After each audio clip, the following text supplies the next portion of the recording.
فأنا ناصح لإخواني بالصدع بالحق تبيض وجوههم. السكوت في مسألة الحزبية يضرها، فاصدع بما تؤمر وأعرض عن المشركين. سلامي على دماج ورجالها والشيخ يحيى ودار العلم يا سعد بانيها. بسم الله الرحمن الرحيم. إن الحمد لله نحمده ونستعينه ونستغفره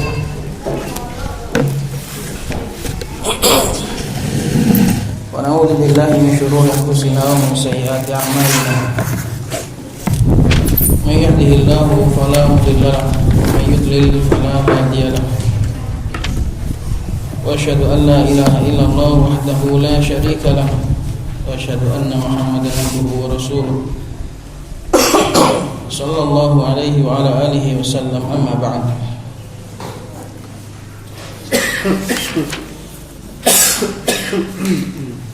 Qala Syekh Umar Abdullah wafaqahallahu taala.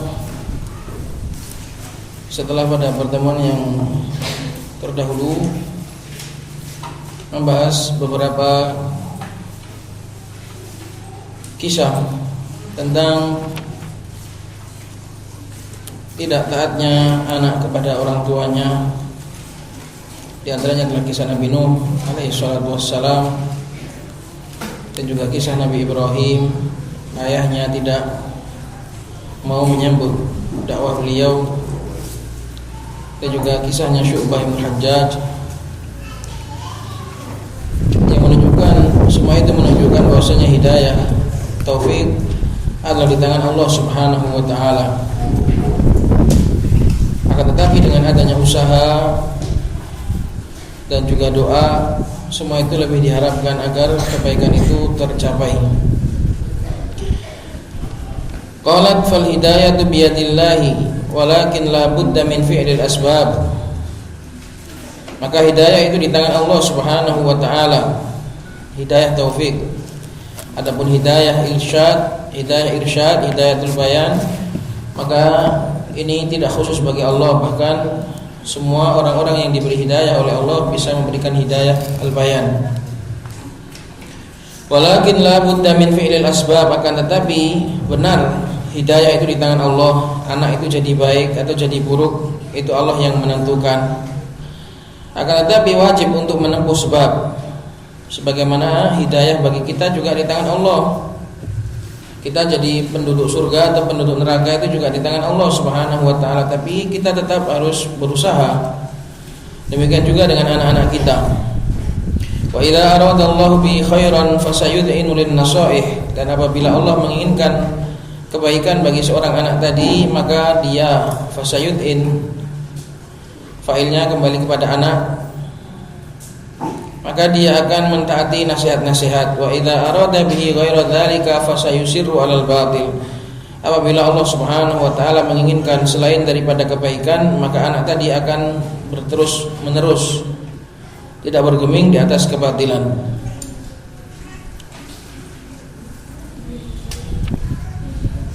Anak tadi akan terus di dalam kebatilan, enggak gubris terhadap nasihat-nasihat. Dan sebagai orang tua, kita nggak tahu apakah Allah itu ingin baik pada dia ataukah tidak. Jadi selama masih belum finish, belum meninggal, maka harus tetap terus berusaha. Wasyairu yaqulu idza kana tiba'u tiba'a sau'in. Bisa dibaca su'in, bisa dibaca sau'in. Ada perbedaan makna antara sau' dengan su', tapi perbedaannya sangat tipis.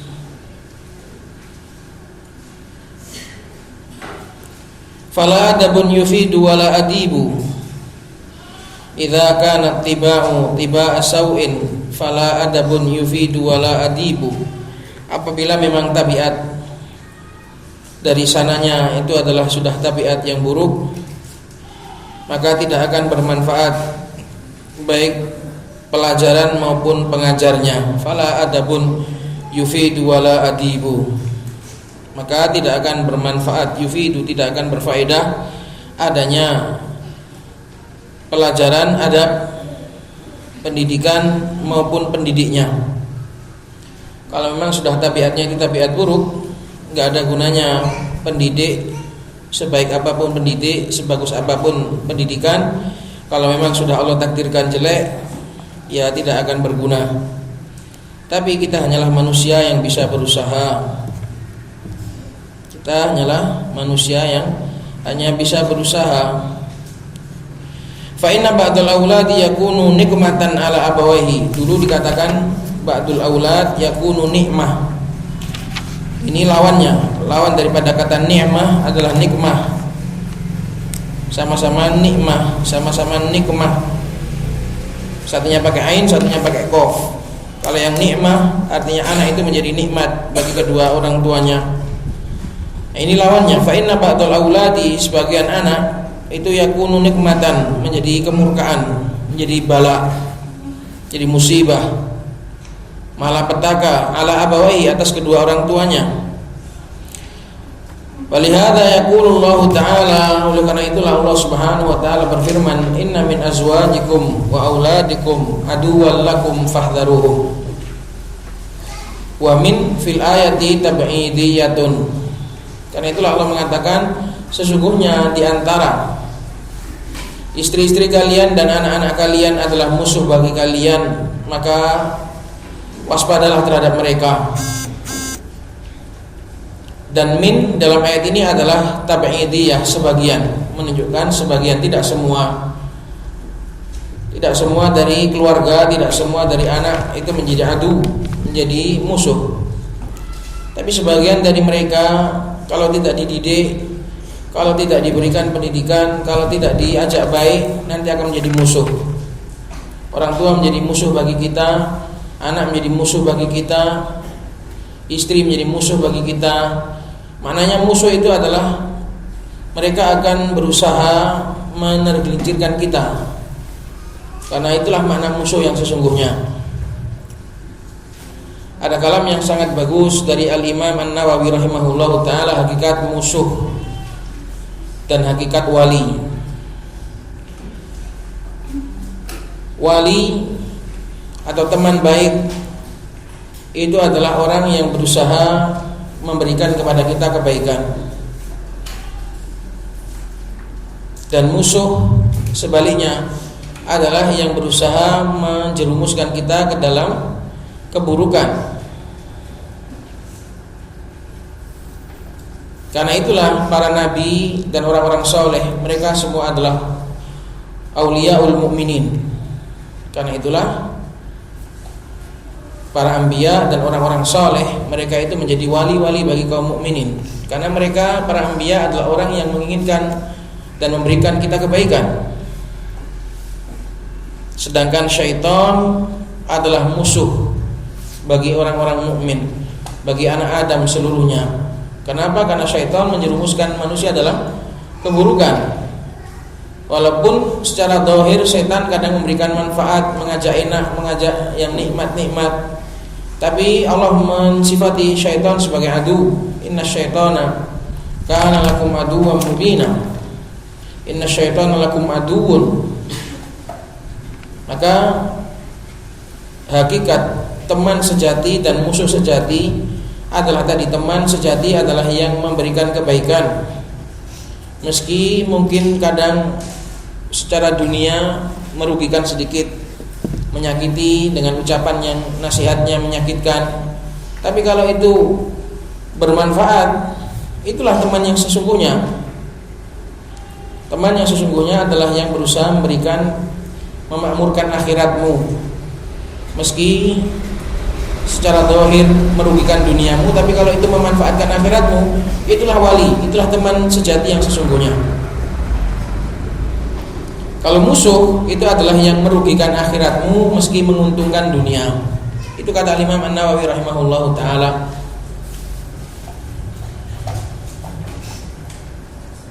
Maka aduan di sini bukan kok musuh itu kemudian harus membawa pedang memusuhi kita, itu enggak. Betapa banyak musuh itu membawa sesuatu yang lezat-lezat. Tidak semua musuh itu bawa pedang. Tidak semua musuh itu mengangkat senjata. Betapa banyak musuh itu yang justru membawa sesuatu yang kita inginkan. Maka inna min azwajikum wa auladikum aduwan, ini jangan kemudian difahami ada istri yang bawa senjata ngamuk suaminya, bukan itu.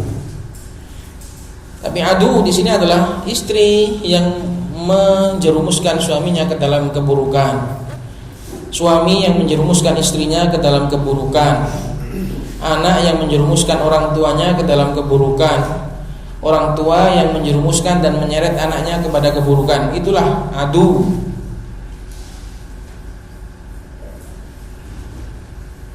Itu. Makanya Allah Subhanahu wa taala suruh waspada dalam bab ini, jangan sampai anak keluarga kita menjadi adu, menjadi penjerumus kepada keburukan. Orang tua yang memfasilitasi anaknya dengan keburukan, ini sebenarnya bukan ayah tapi musuh. Orang tua yang memberikan fasilitas, ayah ataupun ibu kalau memberikan keburukan, menjerumuskan anaknya, memberikan fasilitas-fasilitas buruk kepada anaknya, ini nanti menjadi musuh, tidak menjadi wali lagi. Meskipun hukum di dunianya tetap gak gugur. Anak juga seperti itu, anak yang menjerumuskan, memberikan fasilitas buruk pada orang tuanya juga hakikatnya musuh. Itu ya ikhwah, itu makna ayat ini. Inna min azwajikum, sesungguhnya di antara istri-istri kalian dan anak-anak kalian ada musuh. Musuh tidak harus membawa senjata, tapi musuh di sini adalah yang menjerumuskan ke dalam keburukan. Musuh adalah yang merugikan dunia, merugikan akhirat kita. Itulah musuh kita yang sesungguhnya. Apa buktinya? Buktinya tadi, syaitan adalah musuh, dan para nabi, para ulama adalah wali kita semua. Itu kata Imam An-Nawawi rahimahullahu taala. Maka hati-hati, fahdharuhum, ini yang paling penting. Jangan sampai anak-anak kita, keluarga kita menjerumuskan kita ke dalam keburukan. Wa min fil ayati tab'idiyatun, dan min dalam ayat ini adalah tab'idiyah, untuk sebagian, tidak semua. Ya tergantung. Kalau tidak ada yang dididik, kalau semuanya dibiarkan menjerumuskan ke dalam keburukan, ya bisa jadi semua.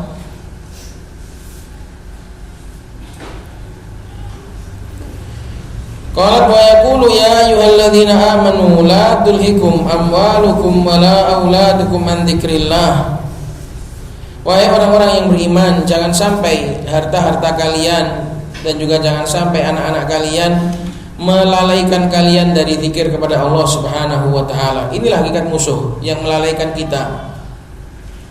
Walaupun itu siang malam kita nikmati, siang malam kita merasa nyaman dengannya, kalau hakikatnya dia itu menjerumuskan kita ke dalam keburukan dan melalaikan kita dari kebaikan, itu musuh.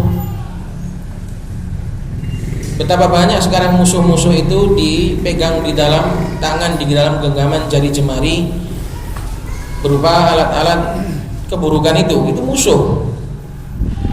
Dia menjerumuskan kita ke dalam keburukan. Meskipun kita merasa nyaman, bahkan kita ketergantungan, gak bisa hidup tanpanya, hakikatnya itu adalah musuh. Kalau itu menjerumuskan kita ke dalam keburukan. La tulhikum amwalukum, harta, itu termasuk harta yang menjerumuskan.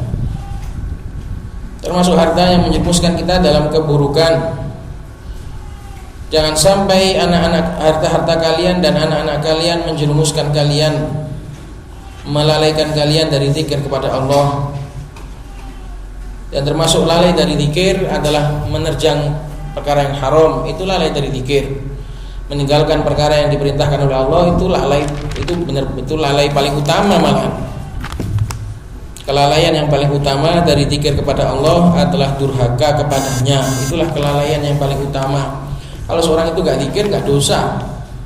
Tapi kalau seorang itu meninggalkan kewajiban, menerjang perkara yang dilarang oleh Allah, itulah kelalaian yang sesungguhnya. Jadi betapa banyak dari harta-harta kita, keluarga kita yang melalaikan kita dari zikir kepada Allah, menjadikan kita meninggalkan ketaatan, menjadikan kita melaksanakan yang dilarang. Itu makna la tulhikum. Jadi jangan hanya dimaknai la tulhikum itu menjadikan orang itu lalai, enggak belajar sama sekali, terus jauh dari Allah, enggak pernah zikir, bukan itu. La tulhikum maknanya adalah melanggar perintah Allah, tidak melaksanakan perintah Allah dan melanggar larangan Allah, itulah lahu yang paling utama. Maka Allah Subhanahu wa taala peringatkan di sini, jangan sampai harta-harta kalian dan juga anak-anak kalian melalaikan kalian dari zikir kepada Allah. Dan di sini yang dijadikan fa'il justru malah harta-harta dan anak-anak. Tapi yang dilarang kitanya. Maka bagaimana caranya kita itu tidak terlalaikan oleh mereka, tidak terjerumuskan oleh mereka? Itu yang harus kita laksanakan, itu yang harus kita cari.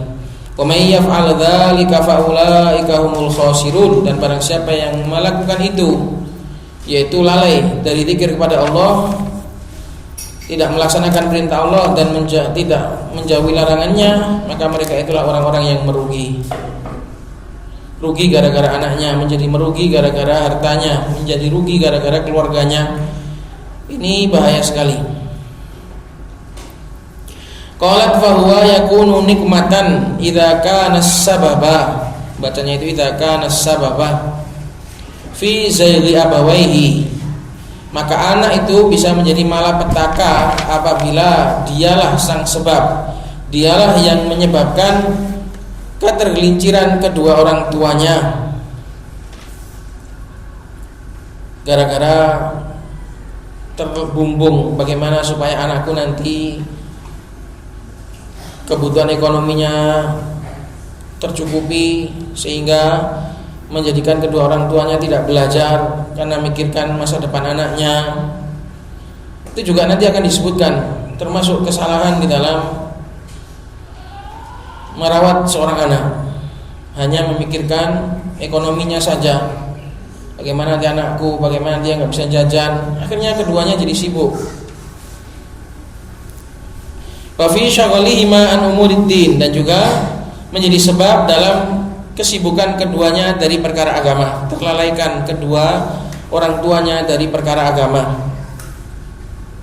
Maka ini adalah anak fitnah, anak yang menjadi fitnah bagi kedua orang tuanya. Sebagaimana juga yang disebutkan oleh Nabi Khidir alaihi salatu wassalam dalam ayat bersama Nabi Musa itu. Wa ammal ghulamu fakana abawahu mu'minaini fakhshina ayurhiqahuma tughyana wa kufra. Akhirnya disembelih oleh Nabi Khidir karena dikhawatirkan atau sudah dipastikan mendapatkan wahyu dari Allah, anak itu kalau dewasa akan menyesatkan kedua orang tuanya.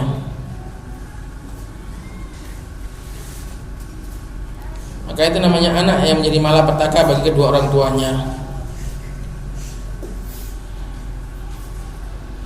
Wa minal amthilati ala dzalik, dan diantara bentuk contoh perumpamaan tentang hal itu adalah al-awwal annal aba yakunu musliman. Misalnya seorang ayah, dia adalah seorang muslim. Wa idza marida waladuhu yas'al abu fi shifai waladihi ilal munajjimina wal musya'widhina wa hadza kufrun. Contoh yang lumrah adalah seorang ayah apabila anaknya itu sakit, karena sangat inginnya ayah itu supaya anaknya sembuh, kadang ke dokter itu belum sembuh, akhirnya dia memilih untuk pergi kepada dukun dan para tukang sihir, sya'wadha itu artinya jampi-jampi, tukang pembuat jampi-jampi. Wa hadza kufrun, dan ini adalah kufur. Kenapa kufur? Pergi ke dukun meminta kesembuhan. Karena dukun itu pertama bukanlah sebab, itu bukan sebab yang berpengaruh secara penelitian ilmiah. Kalau orang itu meyakini bahwasanya Allah yang menyembuhkan melalui sebab dukun, ini kufur asghar, syirik asghar orangnya tadi. Tapi kalau meyakini bahwasanya itu adalah yang menyembuhkan dan dialah yang melindungi anak tadi, yang memberikan kesembuhan, maka itu adalah syirik akbar.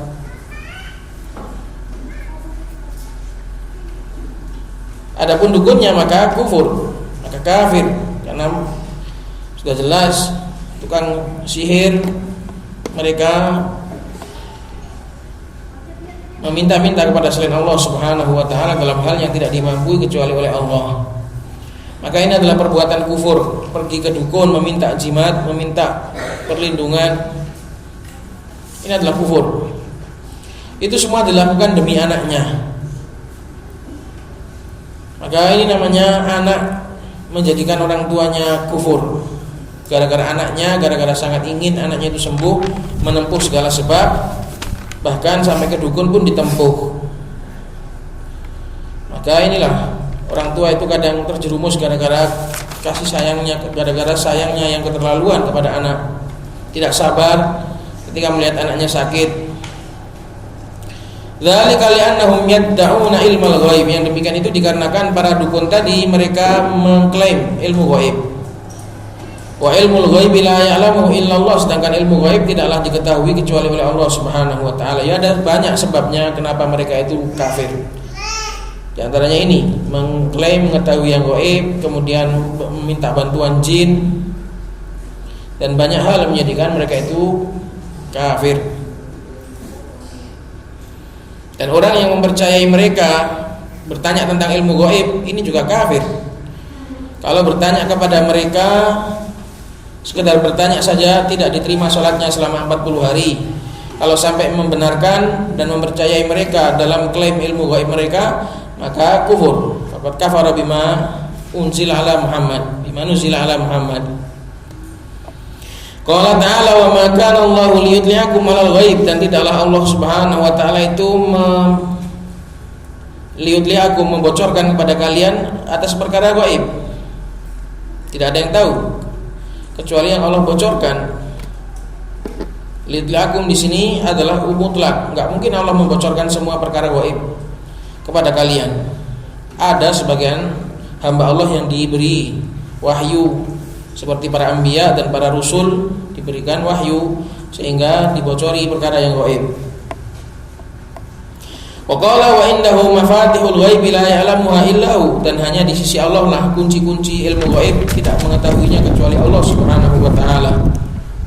Ila ghairi dzalika minal adillah, dan seterusnya dari dalil-dalilnya dalam bab ini masyhur bahwasanya ya tidak ada yang mengetahui gaib kecuali Allah Subhanahu wa taala. Fa'ala hadza yaqul walidu fil kufri bisababi waladihi. Maka dengan alasan ini seorang ayah terjatuh di dalam kekufuran disebabkan gara-gara kasih sayangnya terhadap anaknya.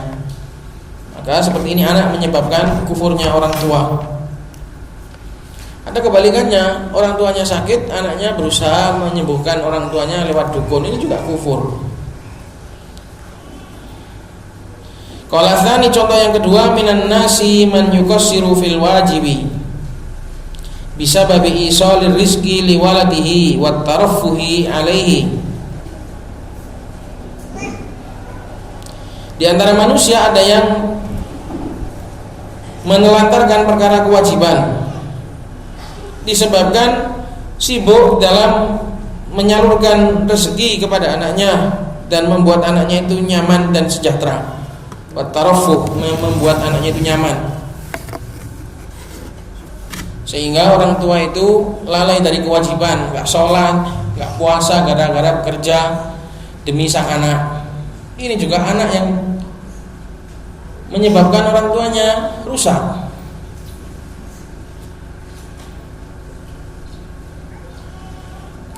Dan jenis seperti ini anak tidak salah, yang salah orang tuanya. Kalau yang dari dua gambaran tadi, anak kan gak tahu apa-apa. Ini adalah termasuk kesalahan orang tuanya. Ada juga yang anak itu juga ikut berdosa ketika anaknya ikut berusaha dalam keburukan tadi, maka anaknya ikut dosa juga. Kalau gambaran seperti ini anaknya gak berdosa. Selama anaknya gak tahu, anaknya gak minta, masih kecil, gak paham apa-apa, ini gak salah anaknya, yang salah orang tuanya.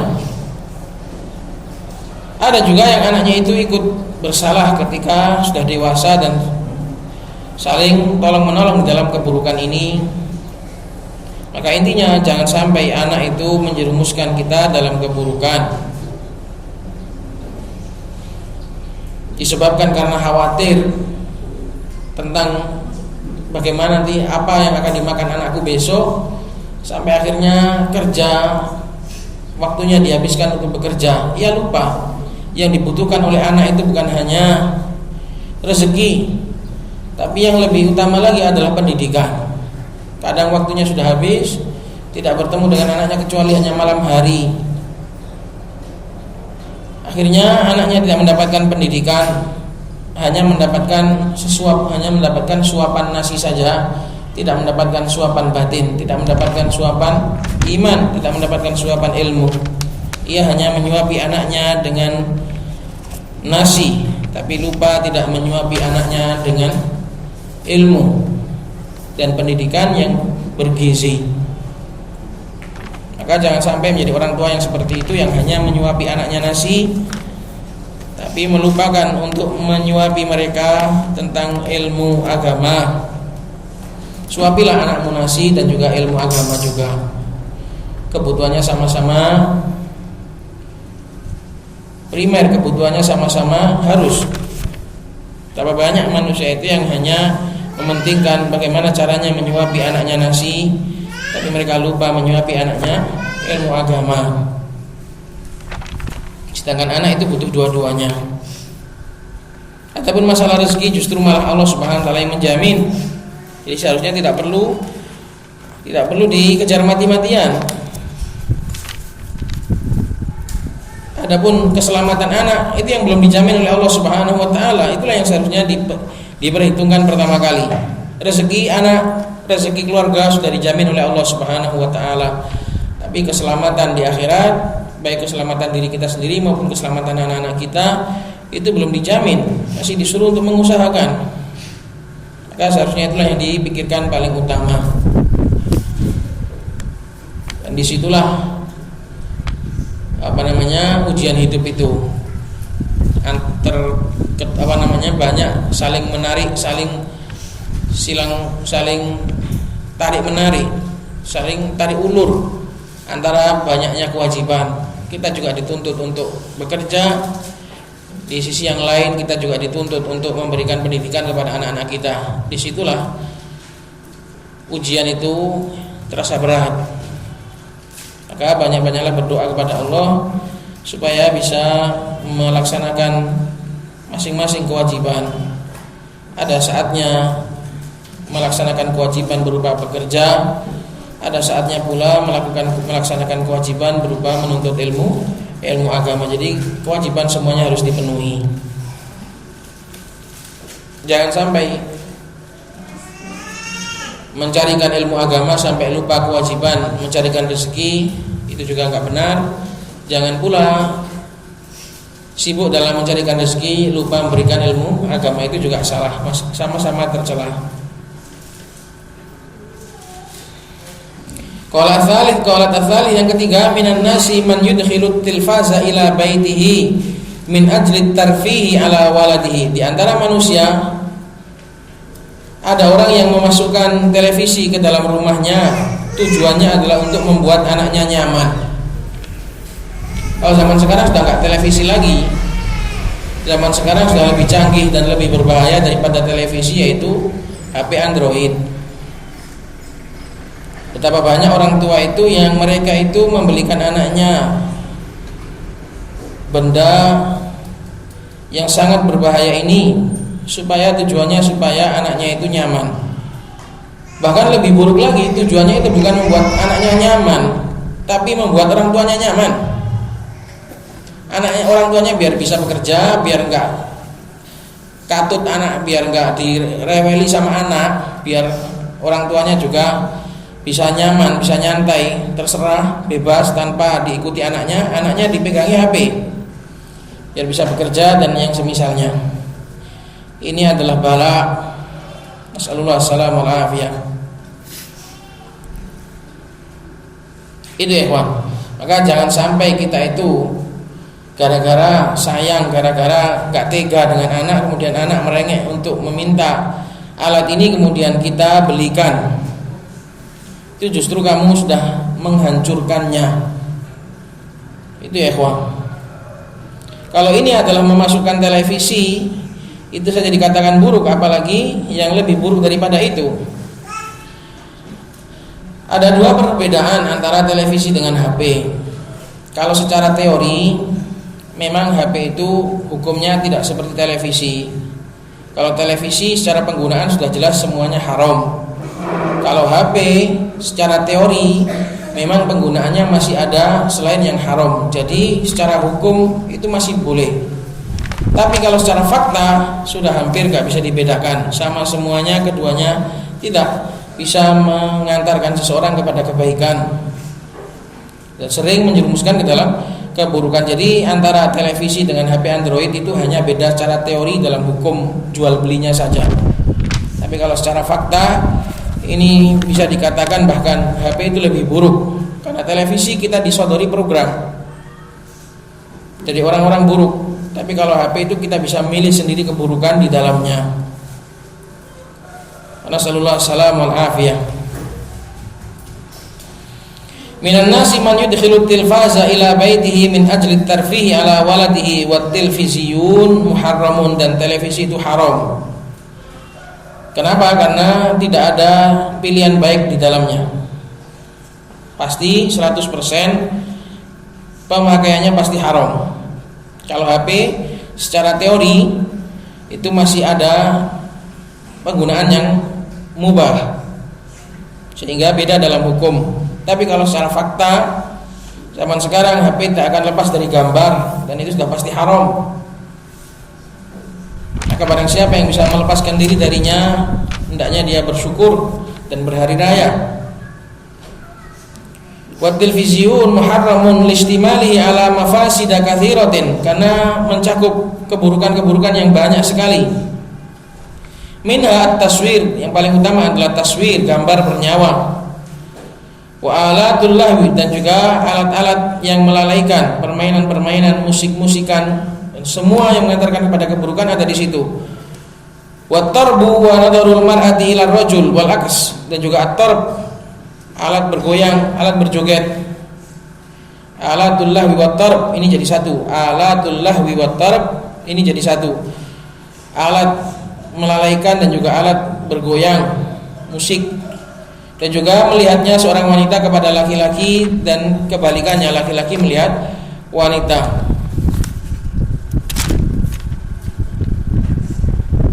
Wa min itinaqi afkari a'da'il Islam wa ghairi dzalik, dan juga i'tinaq itu menyerap pemikiran-pemikiran orang-orang non muslim.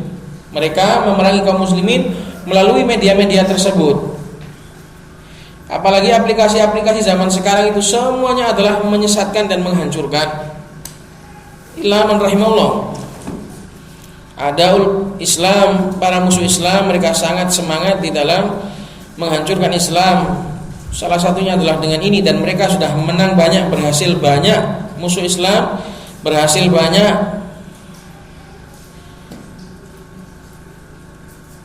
Melalui alat-alat ini, dan kaum muslimin dibuat benar-benar kalah dan payah untuk menghadapi serangan yang satu ini. Nasallallahu salam wal afiyah. Catatan kaki nomor 1, wa qala Syekhuna Yahya hafizahullah taala, berkata Syekhuna Yahya menambahi keburukan-keburukan yang ada di dalam televisi fi tadiun lil awqat. Televisi itu juga menyibukkan, di dalamnya terdapat menyibukkan terhadap waktu. Karena itu saja yang dilihat. Dan televisi dengan HP itu sudah sama. HP ini sudah, televisi sudah sama. Itu ya ikhwan. Wa fi adzan lil basar, dan di dalamnya juga ada mengganggu terhadap merusak mata. Betapa banyak mata anak-anak, bahkan masih anak-anak itu matanya bengkak gara-gara iktikaf di dalam alat ini. Wal muhafadzatu ala sihhati wajibatun, sedangkan menjaga kesehatan itu hukumnya wajib. Enggak boleh seorang itu sengaja melakukan hal-hal yang bisa merusak kesehatannya. Wa fihi maskhun li fitril aulad, dan di dalamnya juga terdapat perusakan terhadap fitrahnya anak-anak. Ini sudah pasti. Wa fihi bathun lil akhlaqir radiyati min sariqatin wa nahwiha, di dalamnya juga terdapat menyebarkan akhlak-akhlak yang buruk berupa pencurian dan yang semisalnya, pembunuhan dan yang semisalnya. Wa fihi i'anatun ala nasri suwar, dan di dalamnya juga terdapat ta'awun, menolong untuk menyebarkan gambar. Padahal Allah Subhanahu wa taala berfirman, wala ta'awanu 'alal itsmi, janganlah kalian saling tolong-menolong di atas keburukan, di atas dosa. Wa fi'il kadzib, di dalamnya juga terdapat kedustaan, wa talbis, pemutarbalikan fakta, pengkaburan, wal khida, penipuan, wasyamata bi ashabir rasul, dan juga pelecehan terhadap ashabur rasul, para sahabat, min haitsu dzakarahum ala wajhin ghairi laikin, dari sisi kadang menyebutkan para sahabat atau memperagakan para sahabat dengan sisi yang tidak layak. Wa tamthiluhum as-sahabata fi surat imra'ah, dan juga memperagakan tamthil itu mensinemakan, menjadikan sinema, memperagakan para sahabat di dalam bentuk perempuan dan yang semisal dengan itu. Wa hakadha. Wa yaqulul walidu rahimahullahu taala, dan Syekh Mukbil mengatakan, at-tilfazu utiya bihi liyushghilu al-muslimina fi shabahi wal masa. Televisi itu memang dibuat untuk menyibukkan kaum muslimin di pagi hari maupun sore hari. Anil Qur'ani wa sunnati Rasulillah sallallahu alaihi wasallam, dari Al-Qur'an dan juga sunnahnya Rasulullah sallallahu alaihi wasallam. Wa liyumahhidu afkarahum allati yudkhilunaha alal muslimin, dan untuk mempersiapkan, memfasilitasi pemikiran-pemikiran mereka yang akan mereka masukkan ke dalam kaum muslimin. Jadi jadikan muqaddimah, tamhid untuk pemikiran-pemikiran kufar. Warajulu yudkhalu lahu mushkilah ila baitihi, dan juga seorang akan dimasukkan baginya permasalahan, banyaknya problem ke dalam rumahnya gara-gara televisi ini. Ini sudah fenomena yang sudah kita semua tahu tentang bahayanya jihaz yang satu ini, baik televisi maupun HP. Itu ya ikhwan, fa nasallallahu alaihi wal afiyah. Dan orang kufar, mereka itu karena sudah memprogram dunia ini dengan seperti itu, sehingga untuk meninggalkan hal-hal ini itu terasa berat bagi kaum muslimin, kecuali orang yang benar-benar tolong oleh Allah Subhanahu wa taala, seperti ATM itu, seperti bank, rekening, karena semua orang sudah menggunakan itu. Kalau kita nggak menggunakan itu, kita akan kesulitan. Jadi hidup itu justru malah terasa sulit tanpa itu. Padahal kita yakin tanpa alat-alat seperti ini seharusnya hidup itu sangat tentram. Tapi karena lemahnya iman sehingga mengira hidup tanpa alat-alat seperti ini jadi serba sulit. Baiklah, sebenarnya tanpa alat-alat seperti ini kita yakin hidup itu lebih tentram.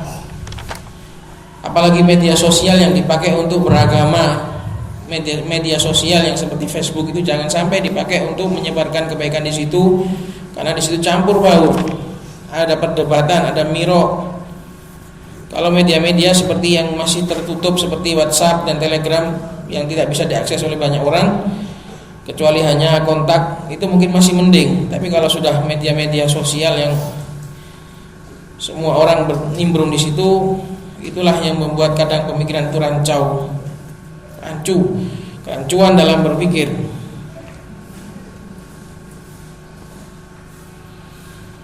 Maka syahidnya adalah banyak orang tua itu yang kadang karena sayang, karena sangat menyayangi anaknya, kemudian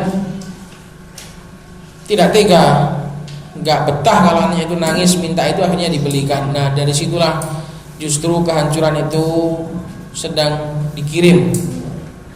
Kehancuran sedang dikirim ke rumahmu melalui alat-alat tersebut.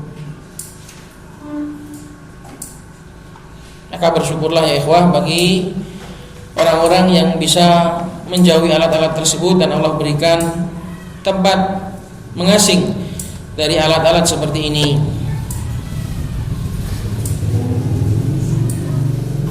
Jadi jangan para ummahat itu jangan malah meledeki kawannya yang nggak punya ya, itu salah. Dikatakan nggak modern, dikatakan nggak ikut perkembangan zaman, itu salah. Jangan seperti itu. Justru kalau bisa itu kita semangati untuk mundur. Maka saya berharap di dalam perkumpulan kita ini semoga alat ini sedikit demi sedikit Allah basmi. Itu doa saya untuk diri saya sendiri dan juga kepada perkumpulan ini. Semoga alat-alat yang merusak Allah Subhanahu wa taala basmi dari pertengahan kita. Itu ya ikhwah. Semoga nasihat ini bermanfaat. Subhanallah wa bihamdihi asyhadu an la ilaha illa anta astaghfiruka wa atubu ilaik.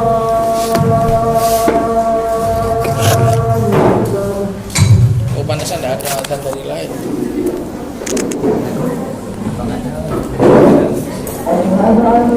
Tidak ada soalnya.